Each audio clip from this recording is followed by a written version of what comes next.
America. It's a country, it's a concept, it's a place where you can get a burrito at 4 a.m. But underpinning it all is a document, a set of rules, the Constitution. Think of it like America's terms and conditions, except instead of making you click agree without reading, it actually impacts your life every single day. This isn't just some dusty old parchment, folks. It's the bedrock of American democracy, the blueprint for how this whole shebang is supposed to run. It lays out the powers of the government and, crucially, the rights of the people. Without the Constitution, America's a free-for-all, chaos, anarchy. Imagine a reality TV show with no rules, just a bunch of politicians vying for power. Actually, that's just called C-SPAN, isn't it? Point is, the Constitution matters. It's the difference between a functioning society and whatever the hell Florida's doing. Picture this: 1787 Philadelphia. The air is thick with humidity, and the streets are bustling with activity.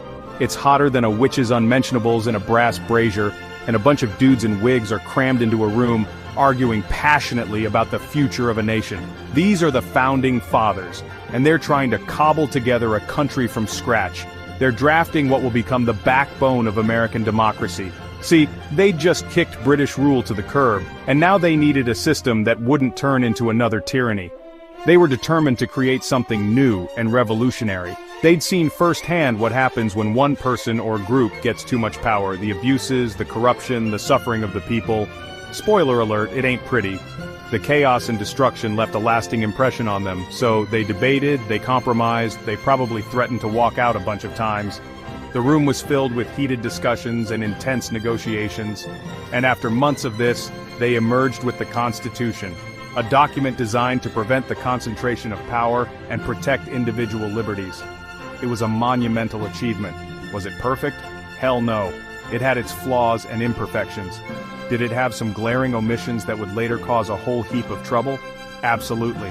Issues that would take years, even centuries, to address. But it was a damn sight better than anything else they had going on at the time.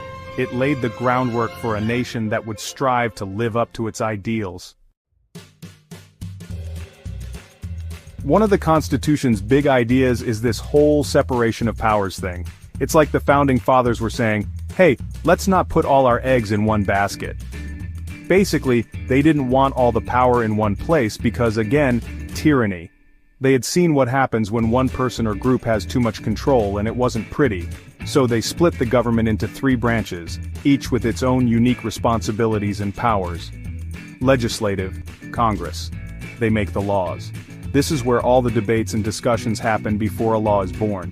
Think of them as the rule makers, except instead of deciding what board game you're playing, they're deciding things like taxes and healthcare.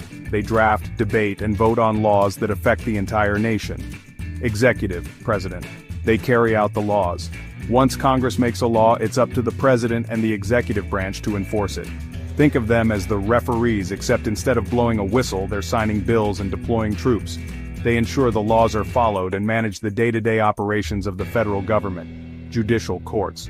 They interpret the laws. They make sure that the laws align with the Constitution. Think of them as the judges, except instead of deciding who wins a pie-eating contest, they're deciding things like whether a law is constitutional. They have the final say on legal disputes and can overturn laws that violate the Constitution. But wait, there's more. They also built in this thing called checks and balances. This system ensures that no single branch can dominate the others. Each branch can limit the power of the others, like a weird 3-way game of rock, paper, scissors. It's a way to keep everyone in line and prevent any one branch from becoming too powerful. Congress can impeach the president can veto laws, the courts can declare laws unconstitutional. It's a whole thing. This constant push and pull keeps the government balanced. The point is, no one branch can become too powerful. Each branch has its own role and responsibilities, but they all work together to govern the country. It's like a political ecosystem where each branch keeps the others in check. This balance is crucial for a healthy democracy, except instead of lions and gazelles, it's politicians in suits. They may not be as majestic, but the stakes are just as high. Slightly less majestic, but just as cutthroat. The system isn't perfect, but it's designed to keep things fair and balanced. Section 4, Real Life Constitution. You're playing the game. You might be thinking, John, this is all very interesting, but how does this affect me, a regular dude or dudette who just wants to crush this burrito? Well, buckle up, because the Constitution is involved in almost every aspect of your life.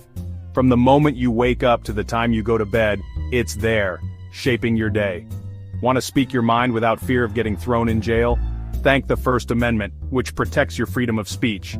It's what allows you to post that spicy meme or voice your opinion on social media. Want to practice your religion or not, without government interference? First Amendment again, baby. It ensures you can attend your place of worship or meditate in peace. Want to own a gun? Second Amendment. It's a hot topic, but it's your right. Want to tell the government to shove it if they try to search your house without a warrant? Fourth Amendment. See? It's everywhere. It protects your privacy and your home. And it's not just about individual rights. It's about how we function as a society. The Constitution also sets up how our government works. It lays the foundation for our democracy. It's the reason we have elections, allowing us to choose our leaders and hold them accountable. The reason we have states' rights, giving power to local governments to address local issues. The reason we can't just declare ourselves King or Queen of America and make everyone pay us in tacos.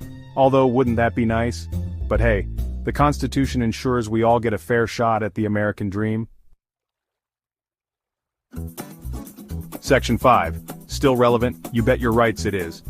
Now, some people might say the Constitution is outdated and irrelevant. It was written centuries ago, they'll say, in a completely different era, by a bunch of old white dudes who wore wigs and probably never even saw a burrito. And to that I say, you're not wrong, but also, shut your noise hole. The Constitution is a living document, evolving with us. It's been amended 27 times to keep up with the changing times and societal needs. Think of it like a software update for your country, constantly improving. Sure, the basic code is the same, but it's been patched and upgraded to fix bugs and add new features. Like, remember that whole slavery thing? Yeah, they fixed that with the 13th Amendment. Good call, guys. Section 6. Amendments, the Constitution's update button. The Founding Fathers, in their infinite wisdom, and also, let's be honest, a healthy dose of we don't know what the future holds, made sure the Constitution could be changed. Enter amendments. These are like addendums, updates, we really should clarify this notes of governing. The first 10 amendments are a big deal.